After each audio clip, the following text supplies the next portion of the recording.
UP के मुरादाबाद से पिछले महीने सामने आए पत्नी की गला काटकर की गई हत्या के एक मामले में अब पुलिस ने 200 पन्नों की एक चार्जशीट दाखिल की है, जिसमें पुलिस ने होश उड़ाने वाले खुलासे किए हैं। पुलिस ने अपनी चार्जशीट में बताया है कि आरोपी पति ने अपनी पत्नी तबस्सुम की हत्या कर उसका सिर गागन नदी में फेंक दिया था। हालांकि उसने ऐसा क्यों किया था, इसका खुलासा अब पुलिस की चार्जशीट में हुआ है। पुलिस ने अपनी चार्जशीट में बताया है कि आरोपी पत्नी के टीपी नगर स्थित मकान को अपने नाम कराना चाहता था। जब उसकी पत्नी ने इस बात से इनकार कर दिया तो उसने तबस्सुम की ईंट से वार कर हत्या कर दी और खुरपी से गर्दन काट दी। वहीं इसके अलावा शव का धड़ घर में ही दबा दिया, जबकि सिर नदी में फेंक दिया। वहीं अगर पुलिस की तरफ से दायर 200 पन्नों की चार्जशीट के बारे में आपको विस्तार से बताएं तो इस चार्जशीट में पुलिस ने मृतका के पिता और बच्चों के बयानों का भी जिक्र किया है। इसमें बताया गया है कि तबस्सुम ने अपने पहले पति आसिफ की मौत के बाद ट्रक चालक शाने अली से निकाह कर लिया था। तबस्सुम का एक मकान मझोला क्षेत्र के टीपी नगर जन्नत बाग में भी था। पुलिस ने चार्जशीट में दावा किया है कि शाने अली इस मकान को अपने नाम पर कराना चाहता था। तबस्सुम ने मकान आरोपी के नाम करने से इनकार कर दिया था। इसी बात को लेकर दोनों के बीच विवाद चलता रहा, जिसके बाद तबस्सुम मायके चली गई थी। 11 अप्रैल को शाने अली तबस्सुम के घर पहुंच गया और वहां से तबस्सुम को अपने साथ टीपी नगर लेकर आ गया। 12 अप्रैल की रात आरोपी पत्नी के सिर पर ईंट से हमला कर उसकी हत्या कर दी। इसके बाद खुरपी से उसकी गर्दन काटकर धड़ को मकान में ही सीढ़ियों के नीचे गड्ढा खोदकर दबा दिया, जबकि सिर को गागन नदी में फेंककर पत्नी का मोबाइल भी अपने साथ लेकर कहीं चला गया। वहीं करीब 1 महीने बाद पुलिस ने हत्या के आरोपी को पकड़कर पूछताछ की, तब आरोपी ने कबूला कि उसने ही अपनी पत्नी की हत्या की थी। वहीं इसके अलावा एसपी सिटी ने बताया कि इस मामले में विवेचना पूरी करने के बाद चार्जशीट कोर्ट में दाखिल कर दी गई है, जिसमें डिजिटल और फॉरेंसिक साक्ष्यों का चार्जशीट का हिस्सा बनाकर बताया गया है। वहीं आरोपी के अलावा मृतका की मां, पिता और बच्चों के बयानों को भी चार्जशीट का हिस्सा बनाया गया है। पुलिस ने बताया है कि अब इस मामले में कोर्ट को मजबूती के साथ पैरवी की जाएगी और हत्या के आरोपी को सजा दिलाने का प्रयास किया जाएगा। साथ ही अगर यह पूरी घटना आपको विस्तार से बताएं तो तबस्सुम की पहली शादी आसिफ के साथ हुई थी, जिससे तबस्सुम को 5 बच्चे हुए थे। घटना से करीब 1 साल पहले ही महिला ने शाने अली के साथ निकाह कर लिया था। चार्जशीट में पुलिस ने बताया है कि शाने अली तबस्सुम को मायके से अपने साथ लेकर आया था, लेकिन बच्चों को वहीं छोड़ दिया था। अगले दिन तबस्सुम को उसकी मां ने कॉल किया तो उसका नंबर बंद था। शाने अली को कॉल किया तो उसने जानकारी होने से इनकार कर दिया। इसके बाद उस पर शक गहरा गया, लेकिन 1 माह तक वो ट्रक से जगह जगह घूमता रहा और पुलिस को भी अपनी लोकेशन गलत बताता रहा। वहीं बाद में महिला का धड़ घर से मिल गया, जबकि उसका सिर गागन नदी से बरामद हुआ। पुलिस ने शव और धड़ का पोस्टमार्टम कराया। सिर और धड़ एक ही महिला के हैं। इसकी पुष्टि के लिए डीएनए सैंपल लिए गए थे, जिसकी फॉरेंसिक लैब जांच भी कराई गई थी। ऐसे में जब पुलिस ने आरोपी को पकड़ा था, तब उस समय आरोपी और पुलिस ने आखिर क्या क्या कहा और उस समय भी क्या चौंकाने वाले खुलासे हुए थे, आपको वो भी जानना चाहिए। ये बोली मुझसे बोला अपनी बेबी को छोड़ दो और मैं आपके घर में रहूँगी। मैंने इसके चक्कर में अपनी बेबी छोड़ दी थी और अपनी बेबी छोड़ने के बाद फिर ये मुझसे इतना सवाल करा, बोले अब मैं तुम्हारे घर में मैं नहीं रहूँगी क्योंकि तुम गरीब आदमी हो। बोले मैं लव मैरिज कर चुकी हूँ, कोर्ट मैरिज कर चुकी हूँ, मैं नहीं रहूँगी। मैं बोला यार मेरा घर बिगड़ा है, मेरी छोटी सी बच्ची भी है, मेरी ज़िंदगी ख़राब हुई है, उसके बारे में सोच। बोले ज़्यादा वो करोगे तुम्हें मरवा भी सकती हो। ये मुझे धमकियाँ दी थी इसने बहुत ज़्यादा, और जब से निकाह करा था ना, जब से परेशान कर रही थी मुझे।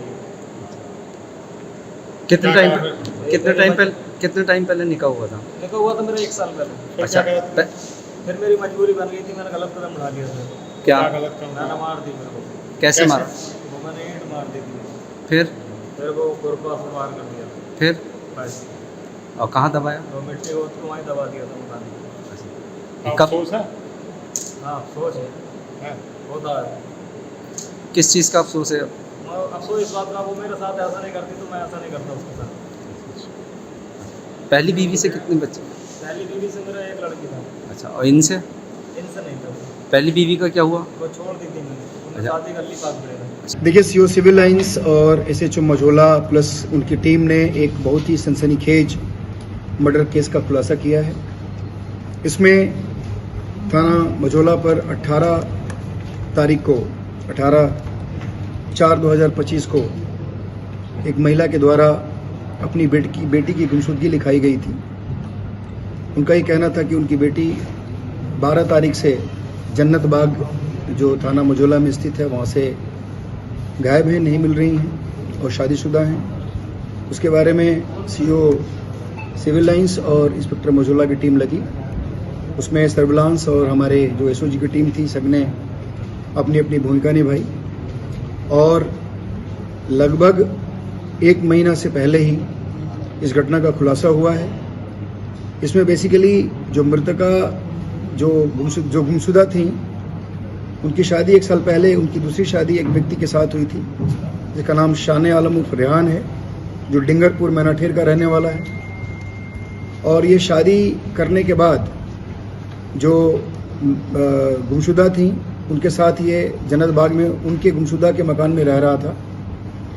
ये बेसिकली ड्राइवर है और ये दोनों शादी करने 1 साल पहले शादी करने के बाद उनके साथ उनके बच्चों के साथ रह रहा था वहाँ। बेसिकली जो वो मकान था जिस मकान में लोग रह रहे थे वो मकान जो गुमशुदा थी उनके नाम पे था और ये जो उसका शादी करने वाला जो पति था शाने आलम उर्फ रेहान, ये इसकी नज़र उस मकान पे थी और इसने उस मकान को हथियाने के लिए ही उससे शादी की थी और उसने प्लान किया था कि कुछ दिनों के बाद इसको हम कहीं ना कहीं गायब कर देंगे, इसकी हत्या कर देंगे और उसके बाद इस मकान को अपने नाम करा लेंगे।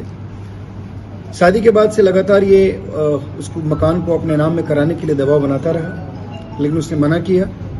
अंततः 12 तारीख यानी 12/4 को इसने जिस शादी हुई थी जो गुमशुदा थी उनकी हत्या कर दी और हत्या करके शव को उसी घर में वहीं पे छिपा दिया और उसके बाद शव का एक पार्ट यानी सर पूरे बाकी पोर्शन से अलग करके उसको एक खुरपी के सहारे काट के उसको नदी में फेंक दिया था और उसके बाद वहाँ से ही चला गया।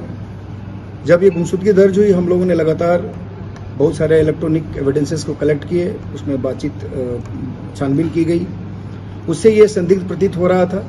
इसके बार बार इस रेहान उर्फ शाने आलम को बुला करके पूछताछ करने का प्रयास किया जा रहा था, ये नहीं आ रहा था। अंततः ये कल यानी 12 तारीख को ये आया और इससे सघनता से पूछताछ हुई। इसने स्वीकार किया और इसके निशानदेही पे जाकर के उसी जो गुमशुदा थी जो अब उसके बाद 12 तारीख के बाद उनकी डेथ हो गई थी यानी उनका मर्डर हो गया था, उनका शव उनके घर जन्नत बाग से बरामद हुआ और उसके बाद वहाँ जो सर जो था उस सर वहाँ बगल दागन नदी से हमारी फॉरेंसिक की टीम गई और उसने वहाँ बरामद किया। इस प्रकार ये डेड बॉडी बरामद हुई है, यानी जो गुमशुदा थी उनकी हत्या जो 1 साल पहले दूसरी शादी करने वाला रेहान था उसने कर दी थी। इसको हम लोगों ने गिरफ्तार किया है और उस जघन्य हत्या में जो खुरपी था वो बरामद हुआ है। बाकी मृतका के आधार कार्ड और मोबाइल फ़ोन बरामद हुए हैं और जो ये मर्डरर है इसका भी मोबाइल और बाकी डॉक्यूमेंट्स बरामद किए गए। इसमें इसको आज अरेस्ट करके जेल भेजा जा रहा है। बाकी हमारे पास सारे एविडेंस वहाँ से हम लोगों ने ले लिए हैं और इसमें अग्रिम इन्वेस्टिगेशन की कार्रवाई की जा रही है। पुलिस को किस तरीके से लगा कि इसने देखिए जो ये जो बातें बता रहा था, चूंकि ये हस्बैंड था तो इससे पूछना स्वाभाविक था हम लोगों का। हम लोग जब इससे बात कर रहे थे और इसको थाने पर लाकर पूछताछ करने का प्रयास कर रहे थे तो ये बहुत अवॉइड कर रहा था, इग्नोर कर रहा था और बाहर होने का बहाना कर रहा था। इसके जो इलेक्ट्रॉनिक रिकॉर्ड्स थे, इसकी बातें थी, उसमें कुछ विरोधाभास दिखा। उसके बाद हम लोगों ने सख्ती करके इसको कल बुलाया और उसके बाद जब इससे पूछताछ हुई तो सारी घटना का खुलासा हुआ। सर ये किस तरह से कांटेक्ट में आया था मरीजा के? देखिए तो बेसिकली सेकंड मैरिज की बात थी। ये भी जो ये मर्डरर है शाने आलम, इसकी भी संभवतः दूसरी शादी हुई है ये और उनकी भी पहली शादी टूट गई थी, दूसरी शादी थी जो मृतका हैं। तो इस प्रकार इन लोग दोनों टच में आए और पास के रहने वाले डिंगरपुर के, तो किसी न किसी कॉन्टैक्ट के माध्यम से ये लोग साथ में आए। अगर आप ये वीडियो YouTube पर देख रहे हैं तो हमारे चैनल को सब्सक्राइब करें और बेल आइकन को दबाना ना भूलें। अगर आप Facebook पर ये वीडियो देख रहे हैं तो हमारे पेज को लाइक करें।